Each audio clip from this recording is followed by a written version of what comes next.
रूप से होते। अब विचार करो, ये तो अभी बन गया इतना वाला, ये वाला घर कमरा फिर जो है स्नान घर भी नहीं था, बाहर जा करके खुले में स्नान होते। लेकिन हनुमान जी की लीला देखो, और खाने को भोजन नहीं, पहनने को कपड़े नहीं, जी रहे बैठे दाऊ साहब। कभी इनके यहाँ सत्यनारायण बाँच आए, रामायण बाँच आए, भोजन भजन मिल गया, कुछ दक्षिणा मिल गई, उसी से घर का खर्चा चलता था।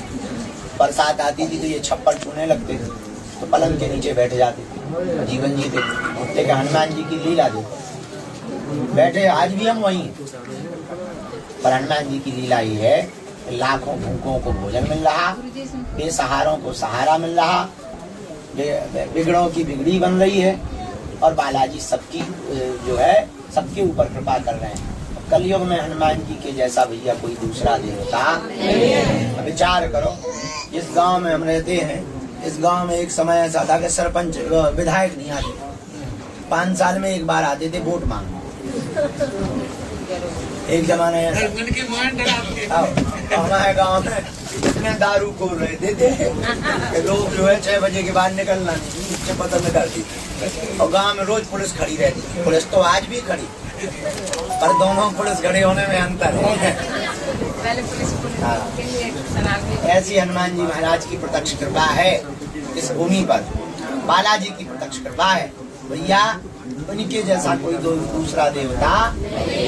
कलिकाल में 3 जगह बालाजी के रूप में हनुमान जी बैठे हैं, सालासर बालाजी, मेहंदीपुर बालाजी, और बड़ा गांव के बालाजी। तो तीसरी बार इनके घर देर है, हाँ समय लगता है, और पर्चा के चक्कर में ना पड़ो ना, उनके चरण में पकड़ लो, हमारा तो आलो नहीं बनो पर्चा।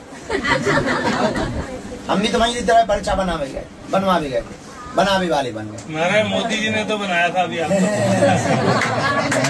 ये तो सरल है, बहुत अच्छे, बहुत प्रेम करते, बहुत सरल है, बहुत मानते हैं। लेकिन ये सब किसकी देन? वही तो कहना चाह रहे, भारत के आजाद भारत के इतिहास में हनुमान जी की प्रत्यक्ष लीला का यह प्रभाव है। एक ही पीठ पर 8 दिन के अंदर कभी भी प्रधानमंत्री जी और महामहिम जी नहीं पहुंचे।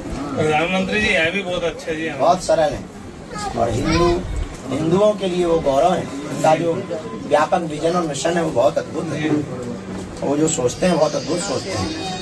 अलग आपने जगह ना सनातन धर्म की, किसी ने नहीं, बालाजी की जय। इसलिए आप लोग पर्चा के चक्कर में ना पड़ो, हनुमान जी की चर्चा के चक्कर में पड़ो। बहुत दयालु है वे, उनके घर देर है। हमारे एक संत जी हमें सुनाते थे, बोले गफलत से जो डर जाए वो जेर नहीं होता, अपनी ताकत पर जो इतराए वो शेर नहीं होता। दरबार में बागेश्वर बालाजी के आकर मायूस ना हो बंदे, यहाँ देर तो होती है पर अंधेर।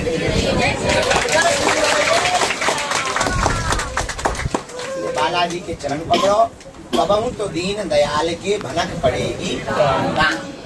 भटकने से कृपा नहीं होती है, अटकने से कृपा, भटकने से नहीं, अच्छा लटकने से भी नहीं होती। हाँ तुम लटक गया। एक जगह हमने कहा कि अटकना चाहिए, दूसरे दिन पूरे घर के लोग पाइप पे टंगे थे। हमने कहा ये क्या है? बोले कल आपने ही तो कहा था कि लटकना चाहिए। अरे हमका टकरी के कटारों ने लटकना नहीं कहा था, अटकना कहा था। बोले अटकना क्या है? उनका अटकना का मतलब है एक ही साधे सब सदे, सब साधे सब। एक चरणों को पकड़ लो, चरणों के चाकर बन जाओ, बालाजी के चरणों के चाकर बन जाओ। हमें इतना भरोसा है कि तुम्हारी आंखों में आंसू नहीं रहे। तुम्हारी तो छोड़ो, हम तो भगत भी नहीं है, महान निकृष्ट जीव है, महापापी आदमी है। तो हमारे जैसे नालायक कृपा करें। अरे कहाँ बालाजी ऐसा कोई दूसरा देवता नहीं है, उनके चरण बालाजी।